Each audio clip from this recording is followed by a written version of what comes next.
many Team Fortress 2 players ask the question, is it worth it to unbox? Historically, I've always told people that unboxing is a horrible idea, as most regular items are close to worthless and the chance to get an unusual is incredibly small. However, I've always made this claim based on anecdotal evidence, and without any real hard data, I had no way of knowing whether this conclusion was spot on or wildly incorrect.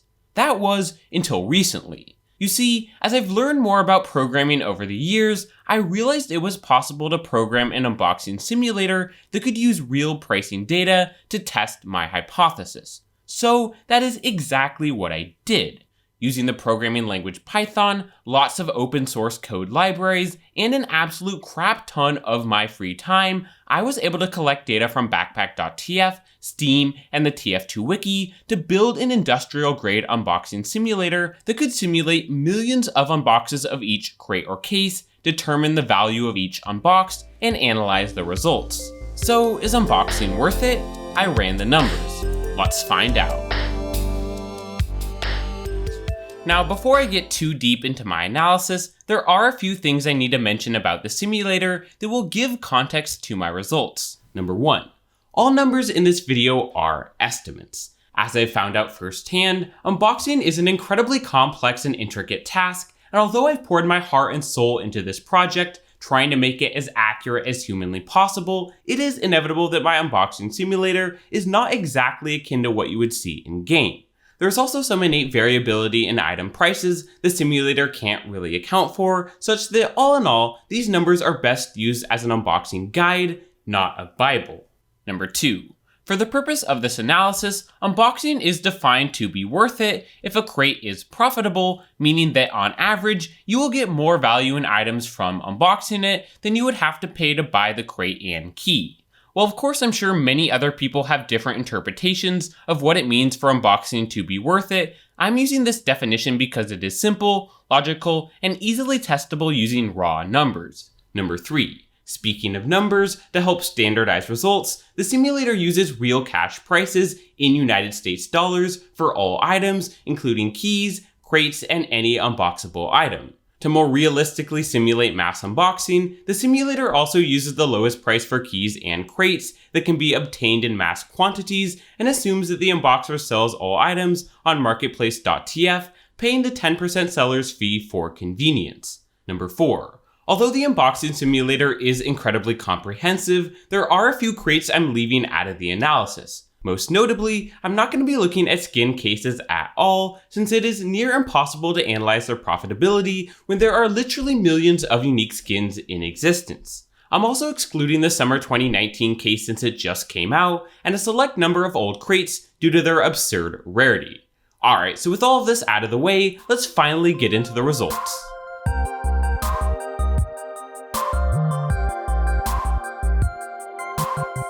When I think of unboxing and profitability, the first thing I think of are unusuals. After all, unusuals are by far the most rare and flashy kind of item, and whether or not you get one usually decides whether you make money on your unboxing or not. Given this, I decided to start my analysis by looking at which crate has the most valuable unusual unboxes. To determine this, I used the simulator to generate a graph of the median unusual unbox price in keys for each crate. Note that I'm using the median here instead of the mean because it is more representative of the typical unbox. I'm also not counting taunt unusualifiers yet since they don't really fit well on a graph like this. Anyway, from first glance, it seems pretty clear that most crates have pretty bad unusuals. I mean, the vast majority of crates, including original taunt crates, second and third gen crates, single class keyless crates, and some recent cases, all can't seem to break the 25 key mark, which is actually pretty underwhelming. That being said, not all crates sucked. As you can tell, there were some high scoring crates, although they weren't exactly the ones I was expecting. You see, going into this analysis, I kind of expected the multi-class crate to be far and away the best scoring crate due to the fact that it only drops all class unusuals. However, instead both the end of the line crate and the robo crate had a median unusual unbox price of around 10 keys higher at roughly 50 keys. Now, due to people mass unboxing the multi-class crate over the last few years, it does seem plausible that the crate has taken a seat back due to once expensive all-class hats dropping in price. That being said, seeing the robo and end-of-the-line crates at number 1 and number 2 is still very surprising. How come these, out of all crates, were able to displace the multi-class crate? Well, upon further inspection, the answer has to do with unique effects and rarity. Because these two crates are older, unusuals from these crates are pulled from a huge pool of old hats, meaning that any unusual unboxed will be pretty darn rare. Additionally, each of these crates has a unique set of effects found in no other crates, and most of these effects, like Frostbite, Morning Glory, and Antifreeze, are considered to be excellent effects by the community, such that hats with these effects boast very expensive prices, even for single-class hats. Moving beyond the multi-class crate, the rest of the top crates are filled out by first-gen crates, something that isn't super surprising, and a number of recent cases, including the Gargoyle, Gunmetal, Tough Break, Abominable, and Creepy Crawly cosmetic cases. Now, since many cases seem to have fairly poor results, how come these cases did so much better than the rest? Well, it turns out the answer is very simple. Each of these crates has an all-class unusual at mercenary grade. Now, just like grades affect the chance to open regular items, grades affect the chance to open unusuals as well. A mercenary grade unusual is fairly common, whereas an elite grade unusual is extremely rare. Thus, when a sweet all-class hat is put at mercenary grade, such as the prehistoric pullover in the Gargoyle case, the rotation sensation in the Gunmetal case, or the Patriot Peak in the Tough Break cosmetic case, it becomes much easier to unbox an unusual with high value. Now, as sweet as these findings are, they aren't necessarily the most useful. Putting aside the fact that we are only looking at unusuals for the time being, these findings aren't great because you can't really tell from medians if you should unbox any of these crates. After all, does a 50 key median from the end of the line crates mean that you will, on average, make money from unboxing them? I'm not really sure. Fortunately though, this problem can be fixed, and it can be fixed by translating our current results onto a scale that is relative to the cost of unboxing a single crate. That is, if instead of calculating the median unusual unbox for each crate, we instead add up the price of each crate's unusual unboxes and then divide by the total number of each crate we simulated, we will instead get a value for each crate that is somewhere between 0 and the cost of unboxing, representing the amount of value in United States dollars the possibility of unboxing unusuals adds to each crate on average. In general, this kind of calculation is called an expected value, or EV calculation, and because EV values can be compared to the cost of unboxing, they are easy to interpret, so I'm going to use them for all metrics from here on out in the video. Thus, with this in mind, let's revisit our prior unusual data, but this time with an expected value calculation. This will also allow us to factor in the price of taunt unusualifiers, which will essentially make this a graph of each crate's overall value in all types of unusuals. Here are the results. Now, in addition to the y-axis now being in dollars, you may notice that many crates have shifted positions compared to before. While a few crates such as first-gen crates change significantly due to the use of an average in the calculation instead of a median, most shifted positions due to the addition of taunt unusualifiers. You see, since cases, not crates, contain unusualifiers, cases fared much better in the second analysis, pushing some of the bottom scoring crates, such as single class unlock crates and second and third gen crates, down to the very bottom. However, not all traditional crates fared poorly. The Robo crate, the end of the line crate, and the multi-class crate are all still within the top 5 on this list, although they now appear to be in much closer competition with some of the best cases, like the Gunmetal cosmetic case. In general though, none of these top scorers appear to be much better than the rest, as they all appear to top off at around 80 cents of added value. Now, although I'd imagine many of you guys are busy looking at the order of the crates here, I'd actually argue the order isn't that important compared to the 80 cents metric, as this metric allows us to make a very important conclusion. Unusuals alone do not make a crate profitable. Because most keys cost at least $2, even if you bought the cheapest key and unboxed it on a cheap, high-value crate, if you could only pull unusuals, you would, on average, lose over $1 per crate you unboxed. What this points to is that in the search for profitable crates, unusuals are not the whole story. Regular items, as well as the cost of the crate and the key in the first place, play a big, if not bigger role. Thus, let's go ahead and look at the rest of the problem right now.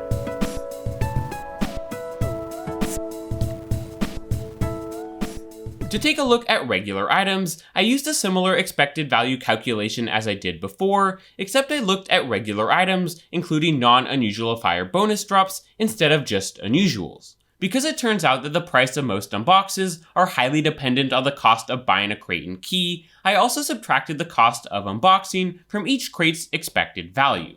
Now, if we look at the worst scoring crates first, it seems clear that the vast majority of crates are very unprofitable when looking only at regular items. In fact, the average crate here loses you around $1 to $2 per unbox, a statistic that, while not completely unexpected, is still pretty depressing. Fortunately though, not everything here was doom and gloom. When we look at the highest scoring crates, there were actually some crates with some extremely good value. Although none of them were profitable, crates 83, 82, 103, and 84 all had good enough value that they came within 20 cents of breaking even from regular items alone, something I couldn't believe at first. You see, going into this analysis, I kinda had two assumptions about regular items. The first was that all crates had absolutely terrible value, and the second was that if any crates turned out to not have bad value, they would be new cases, since all cases have potentially valuable bonus drops like festivizers and tour of duty tickets. However, as you can clearly tell, I was way off the mark here. As it turned out, there were some high value crates, and all of the best scoring crates were actually old series crates, particularly second and third gen crates like crate 83, instead of new cases. But why? Why did old series crates do so much better than crates with glorified bonus items? It turns out the answer is twofold. Number one, the difference between Manco supply crate keys and special keys is massive. Regular crates use supply keys that can be bought for as little as $180 on marketplace.tf, whereas other keys are usually bought for full price on the Manco store. This makes older series crates, with the notable exception of first gen crates due to their rarity and higher cost, more than 30% cheaper than any cases, as well as any unlocked crates or any other crates with unique keys. Number two, recent cases don't actually have that much value. While it might seem like assassin and elite grade items are worth a lot, almost 80% of the time, you will instead pull an unremarkable mercenary grade item, which is rarely worth over 50 cents. Additionally, bonus drops don't actually add that much value, as they only add about 27 cents expected value to each normal case. While winner cases definitely have better bonus drops due to festivizers, the 73 cents of added expected value still isn't enough to overcome the huge key price you had to pay in the first place. With this in mind, it seems more clear why second and third gen crates did well. But still, what made the top crates individually score so highly? Well, for crates 83 and 84 specifically, the answer is kill streak kits. Crates 83 and 84 are the only crates that drop these items, and crate 83 in particular has some incredibly sweet high demand kits, like the rocket launcher, scattergun, sniper rifle, and shotgun kits. While you'll probably have to pay a little bit more than the average crate to unbox these, when you take into account the fact that you can pull a professional killstreak kit a little bit less than 10% of the time, you have a very reasonable chance to pull a pro killstreak kit with a high value. Up next, crates 82 and 103 have high EV as a result of containing a few very expensive items. While of course you're not guaranteed to get these all the time, crate 82 has the kills cosmetic part worth about 5 keys, and the headshot kills strange part worth about 2.3 keys. In crate 103, the strange sandwich is worth 5 keys, the damage dealt strange part is worth almost 5 as well, and a couple of stranges worth around a key help add a significant amount of value to the crate. Anyway, past crates 103 and 84, the other crates fall off significantly in expected value, so there isn't really much more to talk about in regards to regular items. Thus, I think it is finally time to put everything together. If we can add the expected value from unusuals to the expected value from regular items, will any crates end up being profitable? Let's take a look at the final results.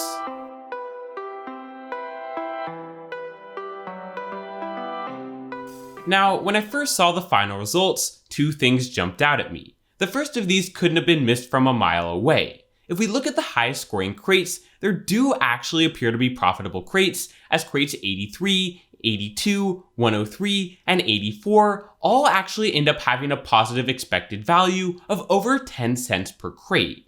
Thus, the quote-unquote research question of the video finally has an answer. Because profitable crates do exist, in the strict case of these 4 crates, unboxing can actually be worth it. Well, of course, these are still estimates, and prices are subject to go down, particularly if more people unbox these. It is still pretty cool to know that there are theoretically crates in the game that not only don't suck, but also have a high chance of breaking even and maybe even making a profit. That being said, the second thing that jumped out at me about the final results was something a little bit less exciting. You see, apart from the now profitable crates, the final results look almost exactly like the graph I generated before of only regular items. But how could this be the case? Since the final results now included unusuals, shouldn't the results be shifted such that some of the best crates were ones with the best unusual unboxes? Well, not necessarily. As it turns out, even though unusuals can be extremely expensive, their extreme rarity also means that on average, there is only about 50 cents of unusual expected value added to each crate. On the other hand, even though most regular items are inexpensive, since you get one every unbox, there is about $1 of regular item value added to the average crate. When you further remember that even the best crates for unusuals had only about 80 cents in unusual expected value, whereas the best crates for regular items almost broke even, it's no wonder that regular items dominated the final results. Another cause of these stagnant results comes down to the polarization of many crates. That is, in almost a methodical way, all of the best crates for unusuals ended up having absolutely atrocious regular items, and all of the best crates for regular items ended up having some of the very worst unusuals. For example, even though the multi-class crate had the maximum 80 cents of unusual expected value, the 30 cents of expected value from regular items meant that the total value was nowhere close to the price of an unlocked crate. On the flip side, the top crates for regular items, such as crates 83 and 84, were all second and third gen crates that added just a measly 30 cents of expected value from unusuals, an amount that was just barely enough to make them profitable. When you take all of this into consideration, a somewhat depressing conclusion seems fairly clear. Unusuals don't actually matter that much. If all you want to do is unbox a crate for profit, you are much better off focusing on the few crates that have good regular items, crates that have some of the worst unusuals in the game. Now, on some level though, this conclusion does seem counterintuitive to how people actually unbox. You see, to me it seems like most people unbox to get rare and desirable unusuals, but also try and unbox crates that might not give them complete garbage in regular items if they don't pull anything great. Thus, to find crates that this demographic would want to unbox, I brought up the same results from before, except I excluded all boring series crates. In this new graphic, it seems that some of the best crates are actually winter cases, since although they don't have great unusuals, they do include festivizers, which are worth a decent amount. Crates with great unusuals, such as the Tough Break and End of the Line crates, are also solid picks as well. Now, although this may seem to be a great bookend to the conversation, many people still might be wondering one thing. What happens during Halloween? After all, when Valve swaps out regular unusual effects for Halloween ones in October, is unboxing more or less profitable? Well, the answer to this question can't be as concrete as my previous answers. Due to us not knowing what effects will drop each year, I can make some educated estimates. Assuming Valve doesn't want to reinvent the wheel, it does seem reasonable to assume that any future Halloween updates will do unusual effects in the same way that they did in either 2017 or 2018. That is, they will either add no new effects and allow any classic effects to be unboxed from any case like they did in 2017, or they will add new effects and only allow these new effects to be unboxed from any case like they did in 2018. With this in mind, I ran the numbers on these two scenarios and pulled up their final expected value calculations, including unusuals, regular items, and of course the cost of the crate and key.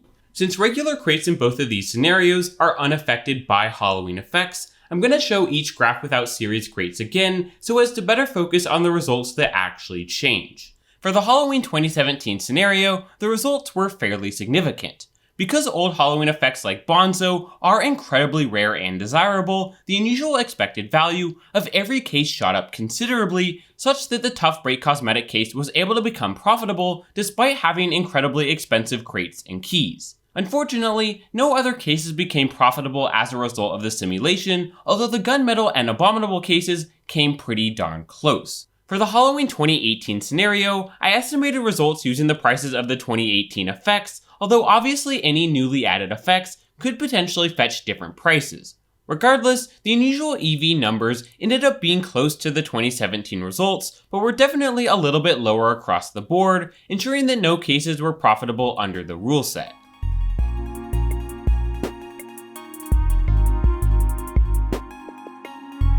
All in all, I've talked about a ton in this video. I've talked about unusuals, regular items, Halloween, what crates can be profitable, and what crates turned out to be duds. So to finish off this video, I kind of want to take a step back and summarize what I think are the biggest takeaways from my findings. Number 1.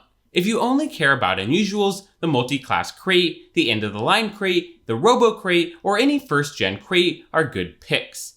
Any case with a mercenary grade all class is also solid, and if you want to minimize risk, winner cases give you decent overall value, even if the unusuals you get are not as exciting. Number 2. In general, unusuals aren't really what make a crate profitable, at least not when you look in terms of pure expected value. If you want to find a crate with consistent returns, you have to find crates that have good regular items and also don't cost a fortune to unbox. In most cases, these will be old series crates, since any crates with special keys cost significantly more and don't necessarily have better items. Number 3. By my calculations, crates 83, 82, 103, and 84 all are profitable, meaning that at the time of this video, they are technically worth it to unbox. Obviously, prices are subject to change, but this is still a pretty exciting finding. Number 4. The advent of Halloween makes cases exciting targets to unbox, since Halloween effects will likely only drop on cases, not crates. Although Halloween doesn't instantly make unboxing profitable, if you pick a case with a mercenary grade all class, you will definitely have an increased chance of pulling something rare and desirable. And with that, this pretty much brings me to the end of the video. I hope that this analysis has been helpful and has given you guys new insight into how unboxing works and what crates you might want to unbox at some point down the line. Now, if you do choose to unbox as a result of the video, I do want to of course remind you guys to unbox at your own risk. As always, unboxing is 100% luck, and although I have estimated that some crates can be profitable, prices still are subject to change, and it is still very likely for you to get unlucky with a small sample size. Thus, at the end of the day, if you follow my advice from the start of the video and use these numbers more as a guide than a Bible, then I'd argue you will get the most value out of this video. Because after all, at its most fundamental level, this video is designed simply to educate you about unboxing so that you will be statistically a little bit more likely to pull something awesome than anyone else. Thanks for watching.